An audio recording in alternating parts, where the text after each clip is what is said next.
Et bonjour à tous, on se retrouve pour une vidéo d'un write-up d'une machine Hack the Box qui s'appelle Busqueda. Alors vous pouvez le voir, la machine est encore online, elle n'est pas retirée. Là on est le 19 mai quand je tourne cette vidéo, donc la vidéo ne sortira que quand la box évidemment sera retirée. Alors c'est une machine qui est considérée comme étant easy, c'est une Linux, et on peut voir que les users l'ont choisi comme étant, enfin l'ont choisi, l'ont voté comme étant, on va dire, un peu plus easy, mais du côté, on va dire, medium, donc pas extrêmement facile non plus. Il y a eu pas mal de users et un peu moins de routes, donc le route qui est peut-être un peu plus compliqué, on va voir ça. Et elle est rate 4,4 sur 5, donc vraiment une bonne machine. Ok, donc on est parti.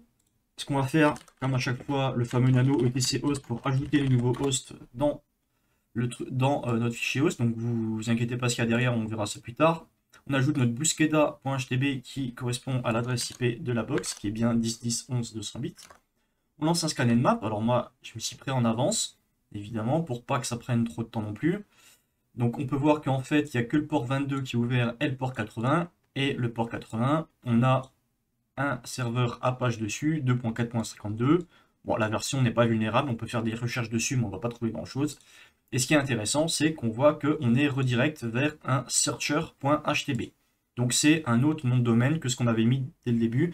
Si on tente d'accéder à notre http busqueda.htb, ça va pas vouloir et ça va nous tenter de redirect vers le searcher.htb. Moi en l'occurrence ça fonctionne parce que je l'ai également ajouté ici dans les autres, mais si vous ne le mettez pas, vous ne pourrez pas y accéder. Donc il faut le rajouter également. Une fois qu'on l'a rajouté, on arrive sur la page searcher.htb. Alors, évidemment, si vous avez vu mes autres vidéos, on peut aussi, via le nmap, le port 22, on peut aussi essayer de se connecter directement au SSH pour voir s'il y a besoin d'une clé privée SSH pour se connecter dessus. Donc, on va juste mettre busqueda.htb. Il nous demande un mot de passe. Donc, il n'y a pas forcément besoin de clé privée. Il peut y en avoir besoin, mais on peut également se connecter avec un mot de passe. Ça peut nous donner aussi des indications par la suite sur ce qu'on doit chercher sur la machine. Ici, on arrive sur le site searcher.htv. Ok, donc on nous explique un peu le principe de ça, c'est que c'est une sorte d'outil qui nous permet de nous ressortir les requêtes nécessaires à faire pour faire des recherches sur certains moteurs de recherche. Par exemple, ici, on peut sélectionner Bing. Si je veux rechercher par exemple Crows sur Bing, je tape Crows, je fais Search, et là en fait ça me redirect et ça me renvoie le lien de Bing pour faire la recherche. Donc ensuite j'ai juste à le récupérer et à le mettre pour rechercher. J'ai également une autre option qui permet de cliquer sur qui permet de sélectionner Auto Redirect. Et là en l'occurrence ça va pas nous afficher juste la recherche correspondante, ça va également nous emmener à la recherche. C'est-à-dire que là, si je coche ça, ça va directement nous redirect et nous faire la recherche. Donc, voilà, ça c'est ce qu'on a. On n'a rien d'autre dessus. Donc là, on a des entrées utilisateurs. Donc ça peut être intéressant. Peut-être qu'on va pouvoir faire des choses par rapport à ça. On a aussi des liens, mais ceux-là, ces liens ne sont pas cliquables. Enfin, on peut rien en faire. Pareil ici, on a des liens service about, terme, tout ça, mais ça ne sert à rien. On a un copyright searcher.htb. Et là, ce qui est intéressant, c'est qu'on a Powered by Flask. Donc on sait que c'est une application Flask qui utilise du Python. Si on ne sait pas ce que c'est, on va directement rechercher sur Google. Par exemple, si on tape Flask, Welcome to Flask, on voit que du coup c'est un framework web en Python. Okay, donc ça nous donne des informations. Peut-être qu'il y aura du code Python quelque part à exploiter. Et on a également un software Searcher 2.4.0 et on voit dessus en bas à gauche, quand on clique dessus, ça nous redirect vers un GitHub. Donc c'est important d'avoir la version aussi 2.4.0 parce que peut-être que c'est pas la dernière version et peut-être qu'il y a des choses à faire avec. Donc, si on regarde en fait, c'est une librairie qui permet de faire des recherches. Donc là en l'occurrence c'est exactement ça que ça utilise. Là c'est juste une interface graphique mais ça utilise le moteur de Searcher. Donc on voit comment l'installer, tout ça, ok, ça marche en CLI, on peut scraper des trucs, récupérer des informations, il y a même un Docker qui fonctionne. Et là, la dernière version apparemment c'est la 2.5.2. Donc nous on est en 2.4.0, donc il y a pas mal de versions entre. On peut aller voir au niveau des versions. Donc on est 2.5.2. Apparemment il n'y a que celle-là. Alors attendez, release, voilà, faut que j'aille voir l'intégralité des releases. 2.5.1, 2.5.0, c'est des pré-release et on voit tout ce qui a été modifié. Donc là, en l'occurrence, nous, on est en voilà, 2.4.0. Donc tout ce qu'il y a avant, on s'en fout un peu, vu que ça a été patché. Là, on a la 2.4.0. Donc, ok, ils ont rajouté des informations dedans, ils ont rajouté des fonctionnalités, tout ça, ils ont modifié des trucs. Mais nous, ce qui nous intéresse, c'est que là, en l'occurrence, peut-être que dans les versions euh, d'après, versions plus récentes, ils ont patché des vulnérabilités qui étaient dans le 2.4. Et du coup, on pourra voir là s'il y a des vulnérabilités qui sont patchées. En l'occurrence, dans la version d'après, ils ont ajouté des nouvelles fonctionnalités. Ils ont modifié un peu la CLI, mais il n'y a pas l'air d'avoir de vulnérabilités qui ont été détectées. Et ici, à la 2.4.2, pardon, il y a une vulnérabilité et ils ont patché apparemment une vulnérabilité qui était présente dans le moteur Searcher au niveau de la CLI. Okay, ça peut être intéressant. On l'ouvre dans un nouvel onglet. Là, ils ont ajouté un truc au niveau de Wayback Machine, ça ne nous intéresse pas. Là non plus. Ils ont fait des modifications, mais rien qui été lié à une vulnérabilité. Là, ils ont fixé des bugs, des machins, mais il n'y a pas l'air d'avoir de vulnérabilité non plus. Et la toute dernière version, non plus. Ce qu'on peut faire également, c'est aller dans les issues. Peut-être qu'il y a une issue qui avait été ouverte. Donc là, en l'occurrence, il n'y en a aucune qui est ouverte. Mais peut-être que dans celles qui ont été fermées, il y en a certaines qui expliquent, qui montrent qu'il y a eu une vulnérabilité quelque part. Donc Searcher CLI, Enhancement, là on voit les tags, Making, Copy URL, Adding, bon là on voit qu'il n'y a pas énormément de choses, Add, il y a beaucoup de fonctionnalités pour ajouter des choses. Naming, Add, Order, Search, Logo, ouais, bon, il n'y a rien de vraiment intéressant. Donc on peut retourner directement sur le fameux version qui a été modifiée pour empêcher un exploit. Et là, qu'est-ce qu'on lit par rapport à la vulnérabilité qui était présente? Donc déjà le titre, Removed Eval from Search CLI Method. Donc apparemment, ça correspond à une vulnérabilité liée à eval. Eval, c'est une fonction en Python qui permet d'exécuter du code en passant une chaîne de caractères. Donc là, le mec il décrit son problème, à quoi correspond la pull request qu'il est en train de faire. Donc en fait, ça remplace l'exécution de search, de la méthode search, qui au niveau du code CLI, qui utilisait la fonction eval de Python pour faire une recherche via l'engine, via la classe engine. Voilà, et du coup, là, dans le patch, il enlève le eval pour éviter ce genre de vulnérabilité. Donc on peut regarder au niveau du patch qu'il a fait, quels ont été les changements. Ok, donc on peut voir que c'est dans le source searcher dans le main. Ici avant il y avait un eval et maintenant il n'y a plus d'eval.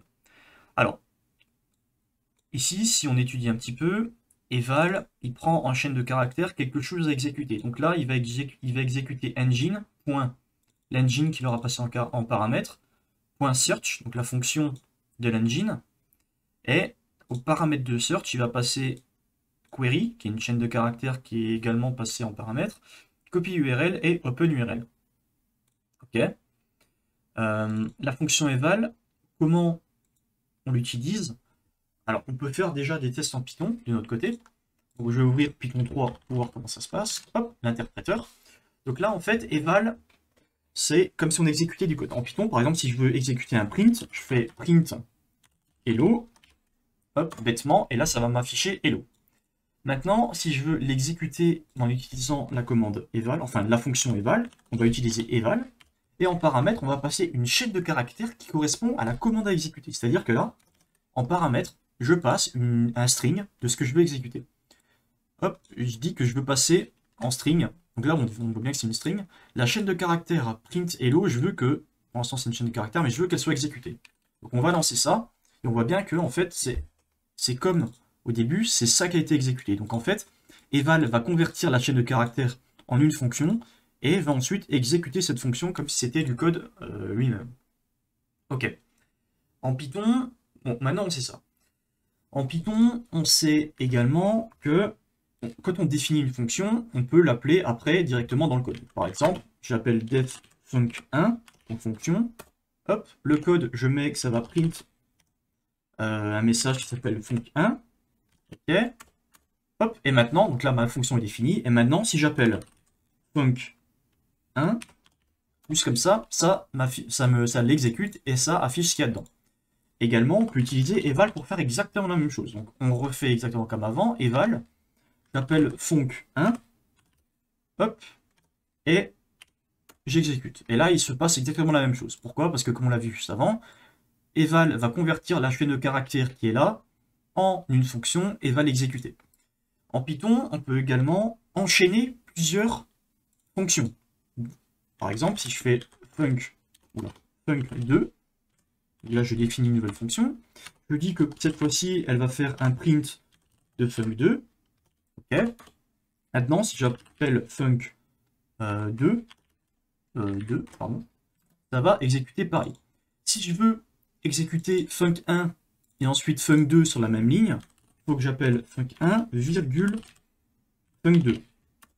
Et là, ça va d'abord exécuter func1 et ensuite exécuter func2. Ok. Et ça me renvoie un tuple de ce qui a été return par les fonctions, mais là, comme j'ai qu'un print et j'ai pas de return, bah, ça renvoie none. Mais ça, la dernière, on s'en fout. C'est pour montrer qu'on peut chaîner deux fonctions comme ça avec func. Enfin, on peut enchaîner deux fonctions en Python séparées par une virgule. Ça va être important pour après. Également, vu qu'on fait ça, bah, en fait, on peut faire exactement la même chose avec eval, mais en passant une chaîne de caractères qui correspond à ces deux fonctions à exécuter. Ok. Eval, aussi, comme c'est une chaîne de caractères, on peut, en Python, faire func1, ensuite mettre un commentaire, et tout ce qu'on met derrière, ce ne sera pas exécuté. Donc si je fais ça, func2, il n'y a que func1 qui est exécuté, parce que le hashtag en Python, c'est un commentaire, et ça annule tout ce qu'il y a derrière. Donc en gros, ça va exécuter funcf1, et tout ce qui est derrière sans commentaire, donc on l'ignore. Ça marche également pour eval. Tout ce qu'on peut faire directement en Python, on peut le faire avec eval.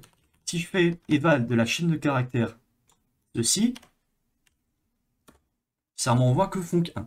Alors là, vous vous demandez peut-être pourquoi je vous fais tout ça, mais c'est pour qu'on comprenne vraiment comment fonctionne eval, pour pouvoir après potentiellement réussir à l'exploiter. Ok, donc là, on a des informations, on a pas mal de choses, on sait à peu près comment fonctionne eval, on sait que ça exécute exactement les mêmes choses que ce qu'on peut faire en Python en ligne de commande, et on sait que si on rajoute un dièse derrière, tout est annulé. Ok, donc ça, on a déjà ça, c'est parfait. Maintenant, on voit que en fait, eval, ça va exécuter, on a 4 possibilités d'exécution. Soit au niveau du engine, qui est rentré par l'utilisateur, soit au niveau de la query, soit au niveau de copy, soit au niveau d'open. Ce qu'on peut faire pour vérifier quels paramètres on peut exécuter, c'est qu'on va utiliser Burpsuite. Burpsuite qui est un web proxy qui nous permet en fait de récupérer, d'intercepter les requêtes web qui sont faites pour ensuite les manipuler et voir concrètement quelles sont les données qui sont passées au site web. Donc pour ce faire, j'utilisais Foxy Proxy juste pour setup le proxy, Burpsuite. Hop, je mets en mode intercept et je vais faire une requête basique sur Bing par exemple, search. Ici, je vais pouvoir intercepter directement ma requête dans Burpsuite, si ça veut bien fonctionner. Intercept is on. Pourquoi ça me fait ça? Non, je m'en fous de ça. Voilà. Donc là, j'ai récupéré ma requête. Ce qu'on va faire, c'est qu'on va pouvoir l'envoyer dans le repeater pour bosser, on va dire, de manière un peu plus facile. Donc le repeater, qu'est-ce que ça permet de faire? Là, j'envoie la requête en cliquant sur Send et je peux directement modifier mes requêtes à la volée et les renvoyer. Donc ici, on voit que la requête ici correspond à ce que j'ai fait avant en mettant un Bing et ici quelque chose. Une chaîne de caractères à rechercher. En l'occurrence, là si je cherche croz1 et que j'envoie, bah, en fait ça va me générer l'autre requête Bing croz1. Ok. Là si je change et que je mets un autre truc qui existe, par exemple Google, send, ça va me renvoyer la chaîne correspondante pour faire une recherche sur Google, donc google.com/search .! égale point d'interrogation Q égale croz1. Ok. Donc là, on peut modifier l'engine, on peut modifier la query. Maintenant, qu'est-ce qui se passe si je tente de mettre un engine qui n'existe pas? Un moteur de recherche qui n'existe pas. Ok, donc j'ai un autre message. On descend, on descend, on descend. On va voir si on a un message d'erreur ou quelque chose comme ça. Donc là, c'est le code de base sur la page web qui est ici. On continue. Et là, par contre, il nous met invalid engine. Donc, apparemment, l'engine qu'on a mis, il ne le reconnaît pas. Peut-être qu'on peut faire en sorte d'exécuter du code à la place. Bon, par exemple, tout bête, mettre une simple quote. un apostrophe, peut-être que ça va nous permettre de trouver d'autres codes d'erreur. Invalide engine. Ok. Peut-être qu'il faut mettre autre chose, un point virgule, ce genre de choses. On exécute. On va voir si on a un autre message d'erreur. Hop, apparemment non, on a toujours un valid engine, donc ok, on n'a pas l'air de pouvoir modifier ça. Si on retourne sur notre code, l'engine, apparemment, on ne peut pas trop modifier ça. L'autre possibilité qu'on a, c'est de modifier la variable qui s'appelle query. Donc là, on va retourner par exemple sur Bing. Query. Query, c'est intéressant parce que c'est une entrée utilisateur également qu'on peut modifier. Et c'est surtout quelque chose qui est passé dans la fonction search. On passe la query et ensuite ça, dans la fonction search, c'est utilisé pour générer, en fonction de l'engine, la chaîne de caractères correspondante. En l'occurrence, là on passe query cross 1, et ce qui est généré ensuite, c'est la chaîne de caractères de l'engine, donc il va récupérer ça, et il va y concaténer la chaîne de caractères qu'on a passé query. Ok, donc ça c'est également dans la fonction eval, donc c'est intéressant.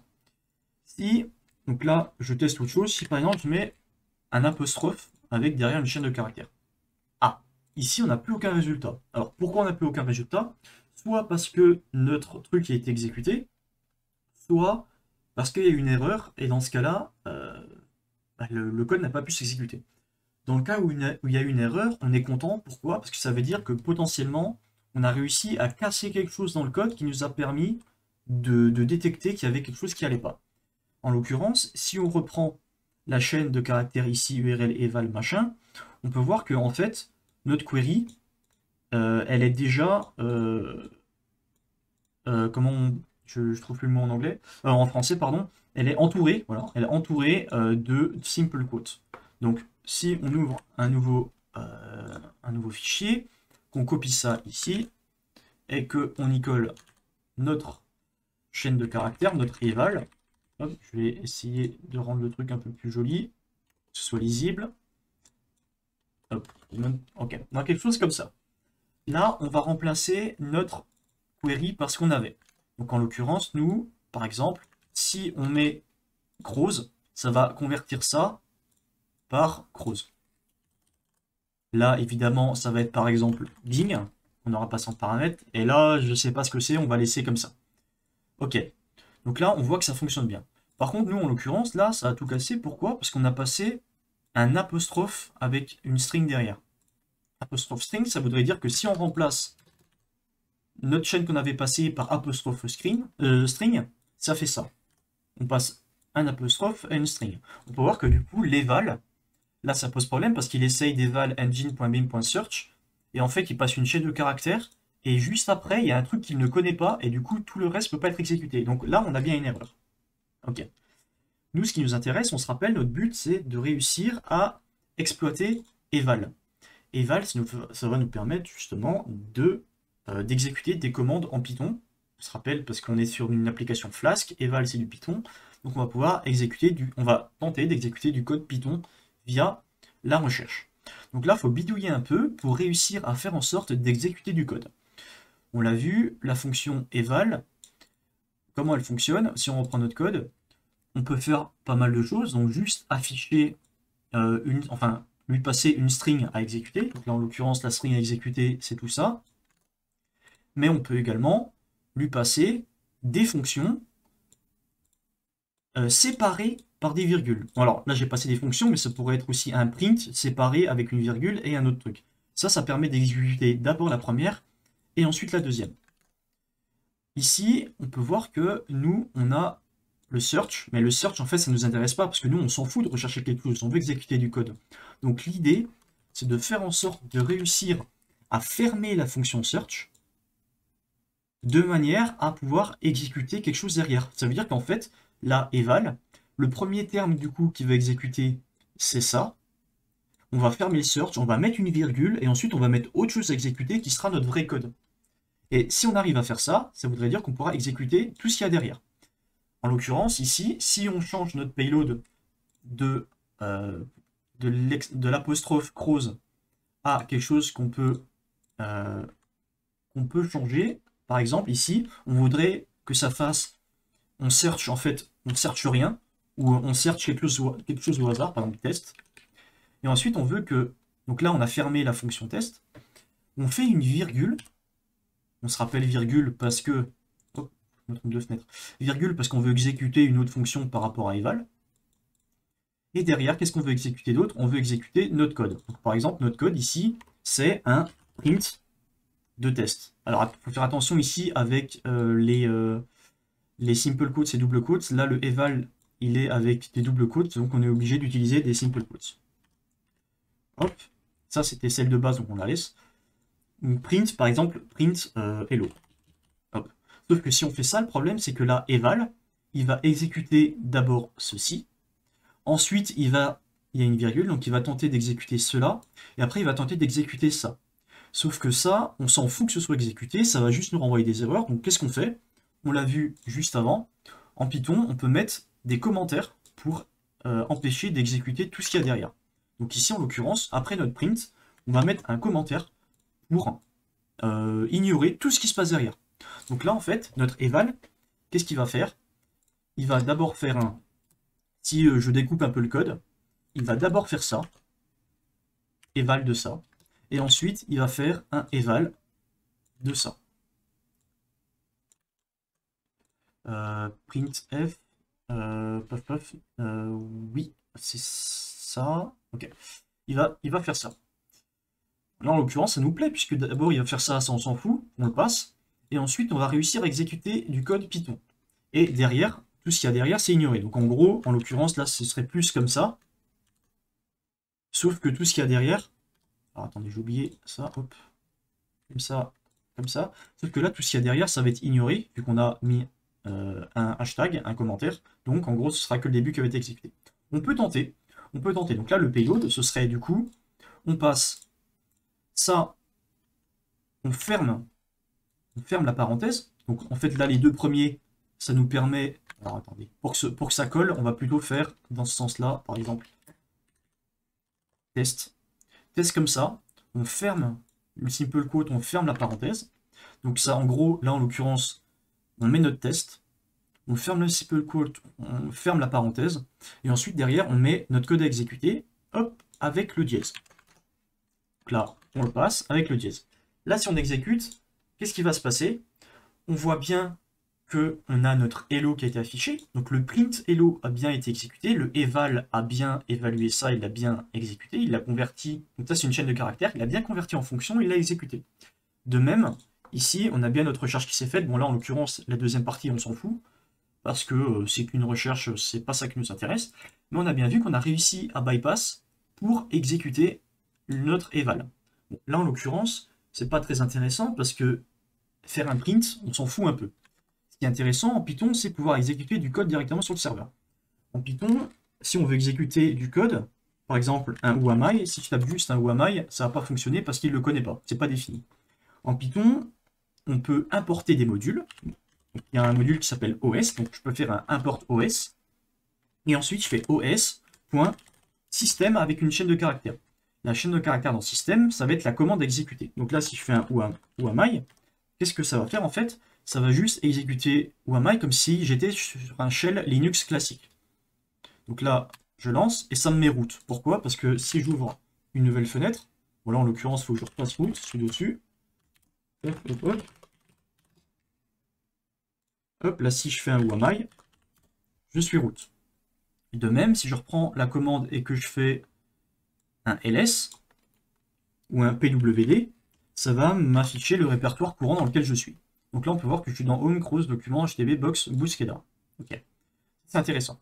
Le problème, c'est que on pourrait faire comme ça, ou on pourrait également utiliser, il y a une fonction, alors je crois que ça s'appelle des fonctions magiques, magic functions, ou magic method, en Python, qui permet de faire ça, mais en une ligne. Parce que là, on peut voir que c'est en deux lignes, et ça peut être problématique. Donc, qu'est-ce qu'on peut faire? On peut faire un import. Donc ça, c'est une fonction qui existe. Et en fait, quand on fait ça avec en paramètre quelque chose, une chaîne de caractères, par exemple OS, ça, c'est l'équivalent en Python de import OS. Donc on peut faire, en fait, on importe l'OS et on le chaîne directement à système avec ce qu'on veut exécuter.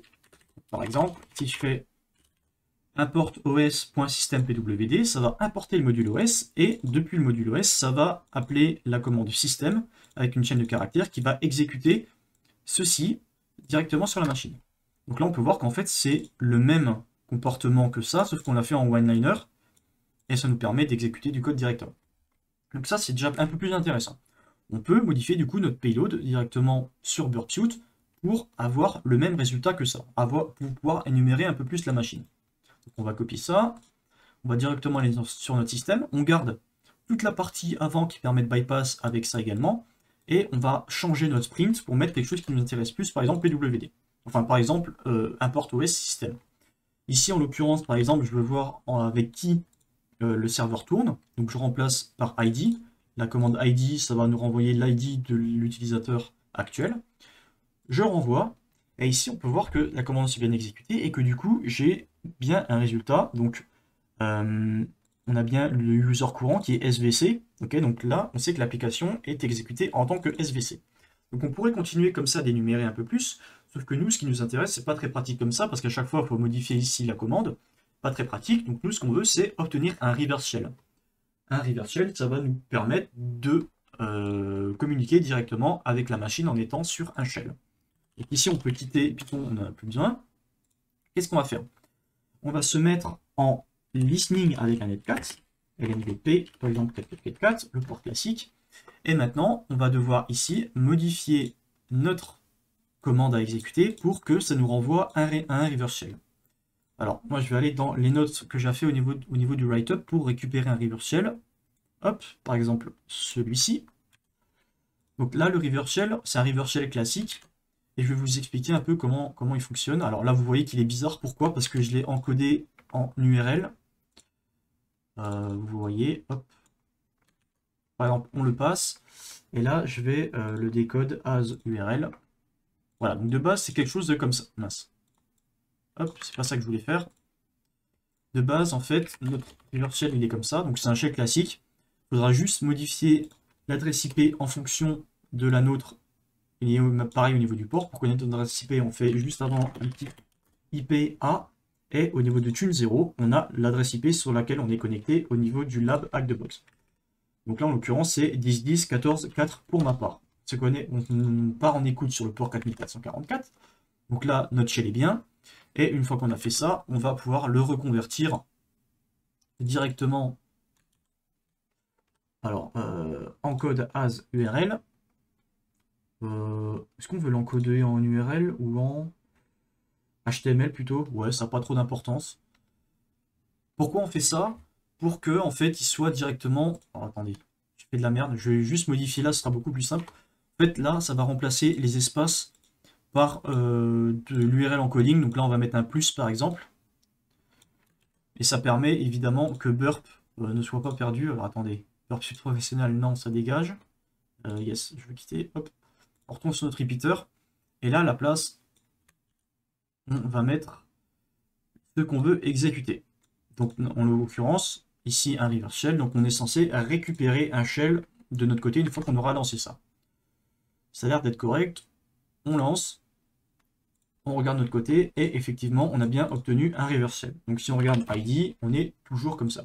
Donc on peut upgrade un petit peu notre shell pour que ce soit un peu plus lisible et qu'on puisse avoir plus d'interaction.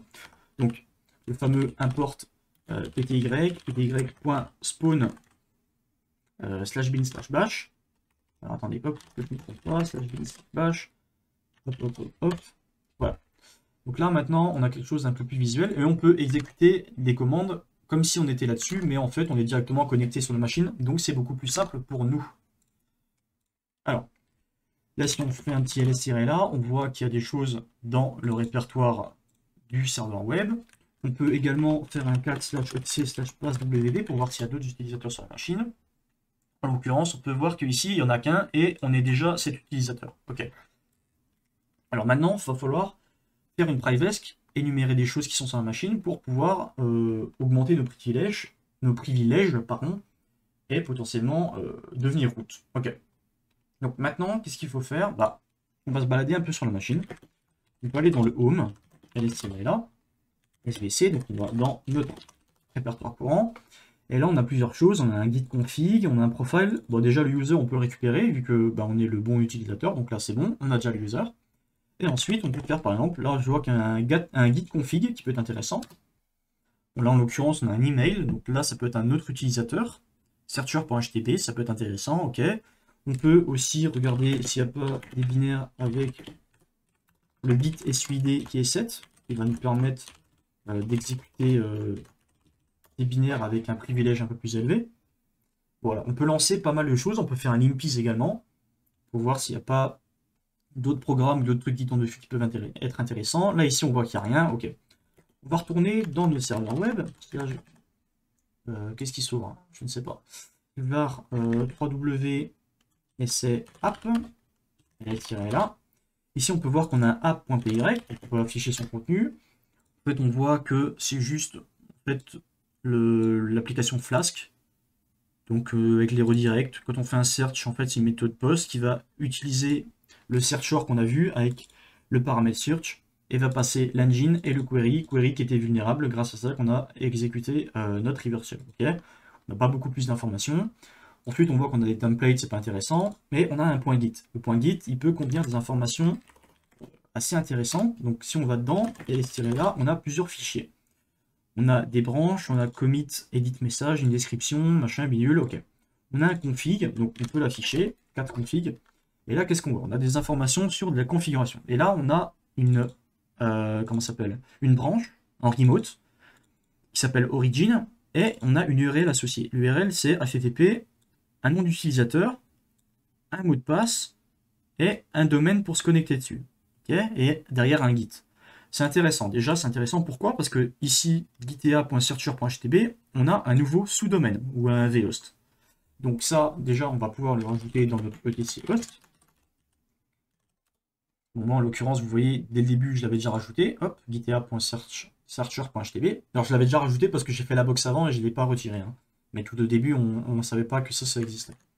Donc, une fois qu'on l'a rajouté, on sait que ça existe. Donc, on peut tenter d'aller dessus. Je vais sur le gita.searcher.htb.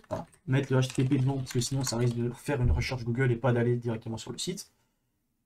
Ok, on voit que c'est bien gita. On n'est pas connecté, mais on peut tenter de se connecter avec un utilisateur.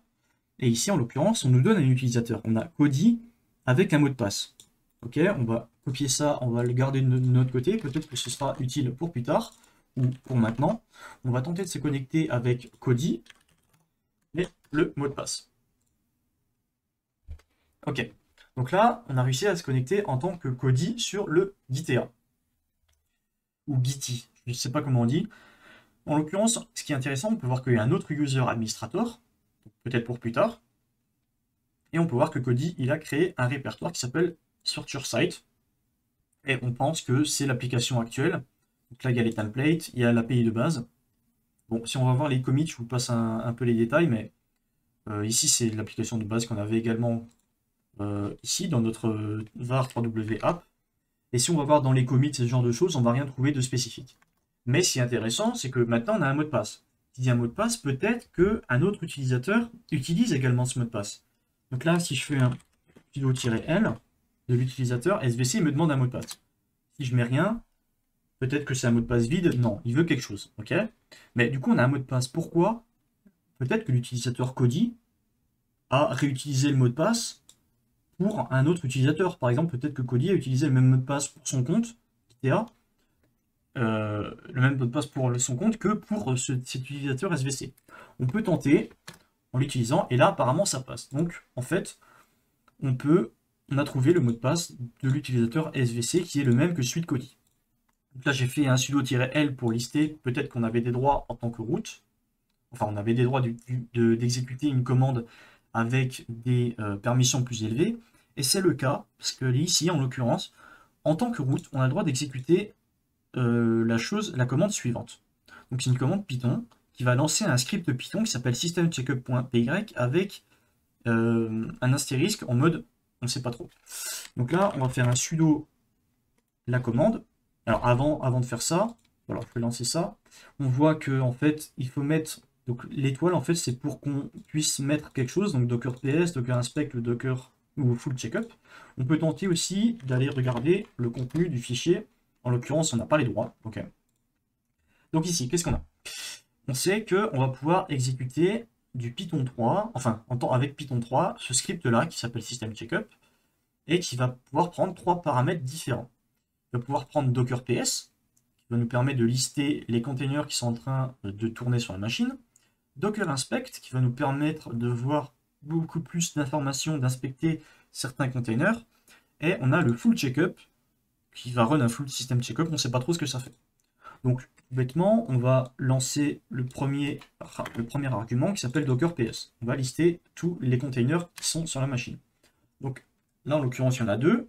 On a un container qui a une image GTA et un container de MySQL.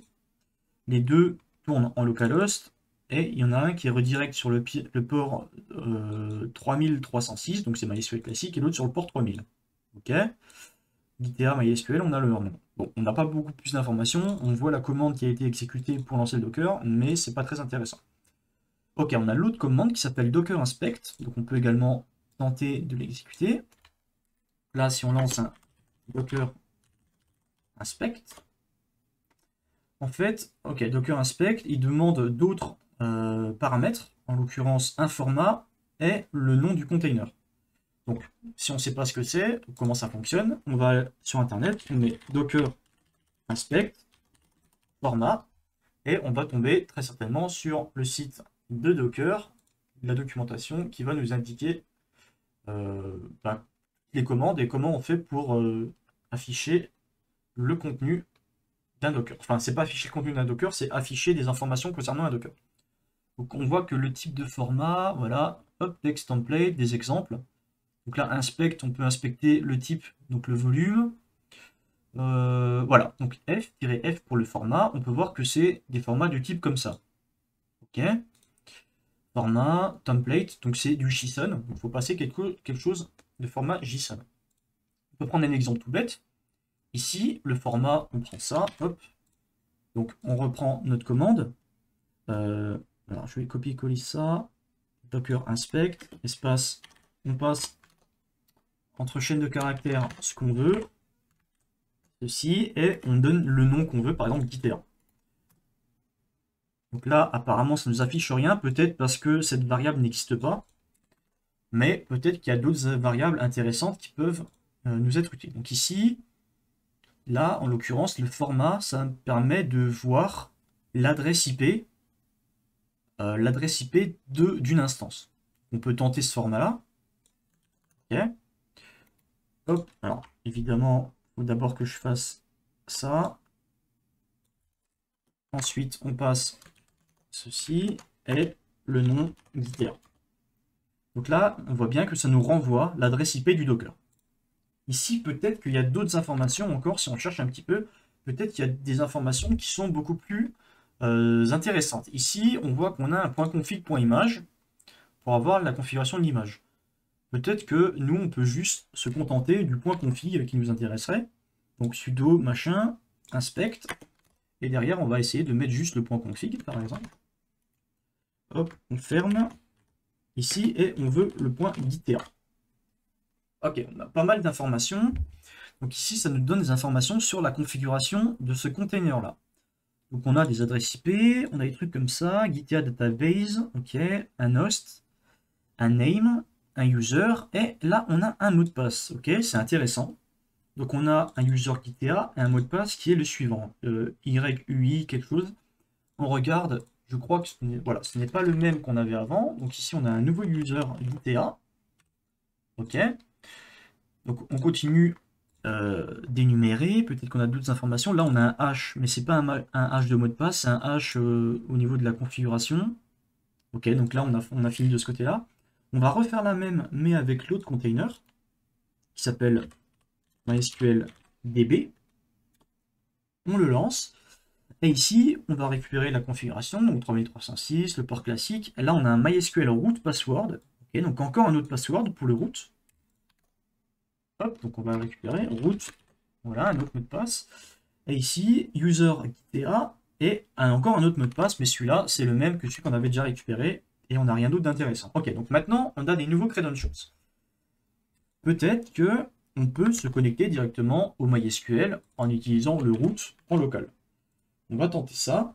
Donc, par exemple, on va faire un MySQL route-p et on va rentrer le mot de passe du route. Là, apparemment, on ne peut pas se connecter. Alors, normalement, quand on tente de se connecter avec un user, si le user n'est pas bon, on a un message d'erreur précis. Là, en l'occurrence, le message d'erreur, c'est qu'il n'arrive pas à se connecter en local, au MySQL local, avec, en passant par la socket. La socket, ça veut dire très certainement qu'elle n'est pas ouverte, donc que le MySQL ne tourne pas en local directement sur la machine. Donc, c'est problématique, vu que on ne va pas pouvoir se connecter dessus. Pourtant, on peut voir que c'est redirect, donc il y a un problème quelque part. On peut tenter de passer par un autre moyen. Ici, on avait vu qu'on a des mots de passe, et celui-là avait déjà été réutilisé. Peut-être que ces deux mots de passe-là sont de nouveau réutilisés par un autre utilisateur. En l'occurrence, ici, on peut tenter de se connecter sur le GitHub. On avait vu qu'il y avait ici un autre utilisateur qui s'appelait administrateur, qui a l'air d'être un administrateur. Donc on peut tenter de se connecter en tant qu'administrateur avec les deux mots de passe, l'un des deux mots de passe qu'on a récupéré ici. Ou peut-être que même l'administrateur a exactement le même mot de passe que lui. On peut tenter ça également. Donc on se reconnecte en tant qu'administrateur, avec le mot de passe de Cody. Peut-être qu'il a utilisé le même, apparemment c'est pas le bon.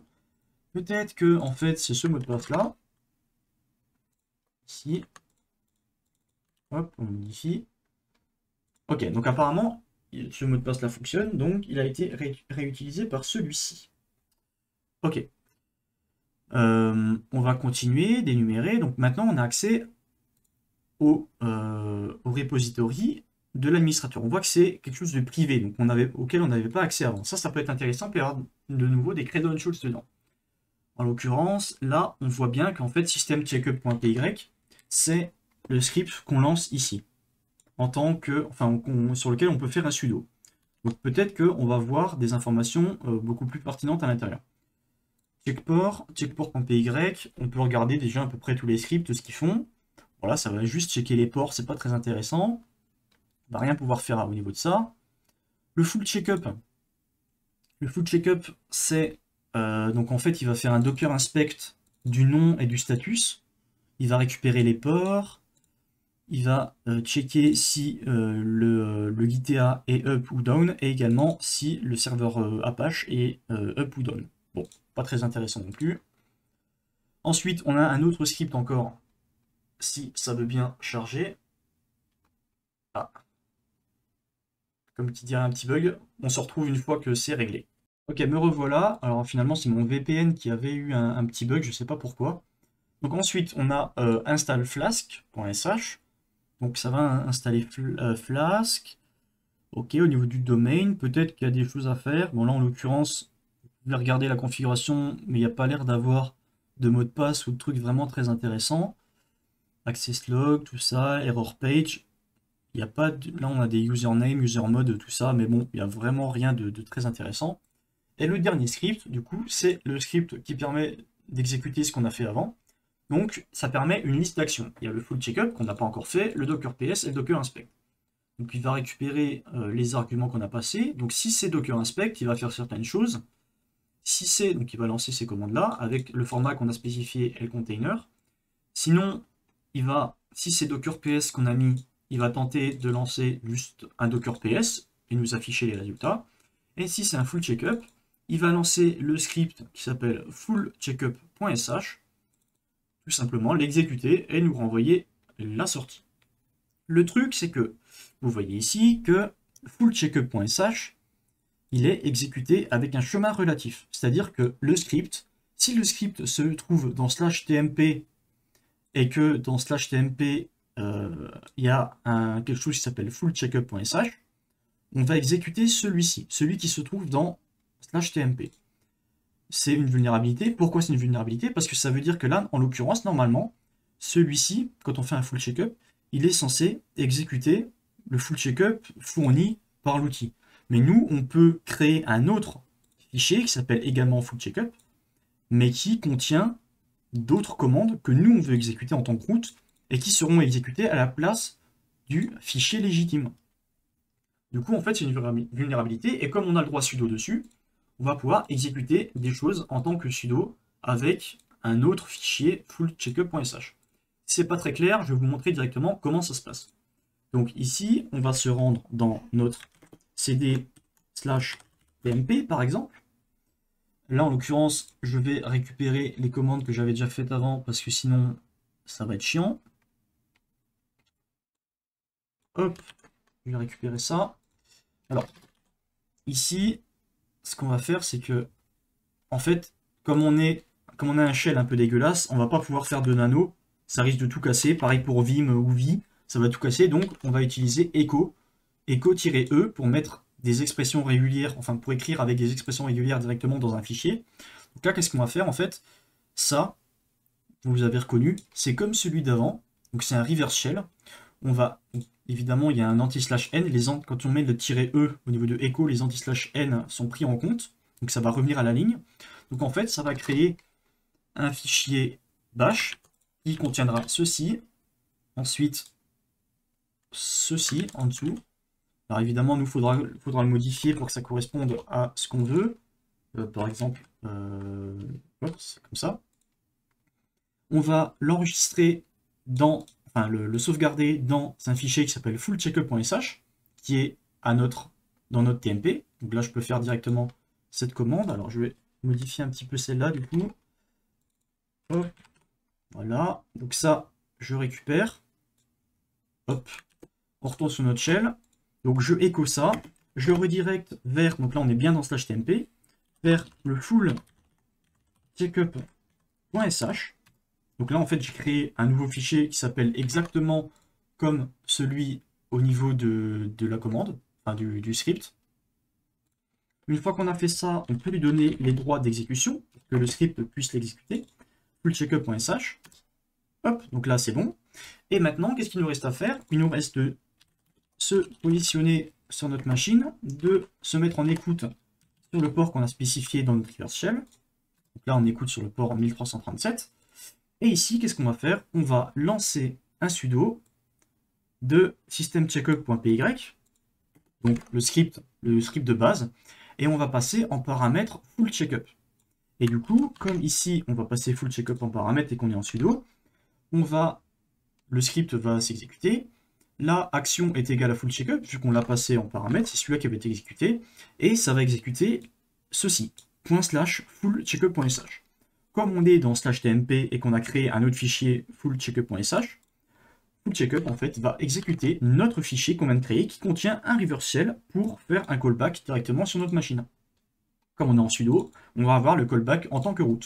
On exécute, on a bien reçu la connexion, on voit le petit dièse qui signifie qu'on est root, on peut vérifier avec un ID, et on est bien root.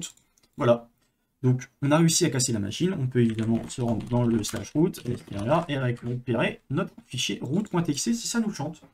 Voilà, donc j'espère que cette vidéo vous aura plu, elle aurait été un peu longue, elle n'était pas vraiment évidente non plus. On peut voir que, en fait, entre les premières machines Easy de Hack the Box, Lame, Blue, Legacy, toutes celles-là, et celle-ci, c'est vraiment pas la même chose. Le niveau a énormément augmenté. On peut voir quand même que c'est considéré comme étant easy. Presque médium, mais vraiment encore considéré comme easy. Et pourtant, la machine n'est pas vraiment simple. C'est surtout beaucoup d'énumération qui nous a permis d'arriver à ce résultat. N'hésitez pas à laisser un petit pouce bleu si la vidéo vous a plu, à mettre un commentaire sur ce que vous avez... j'arrive même plus à parler. Sur ce que vous en avez pensé. Et on se dit à la prochaine pour une nouvelle vidéo. Allez, bye bye.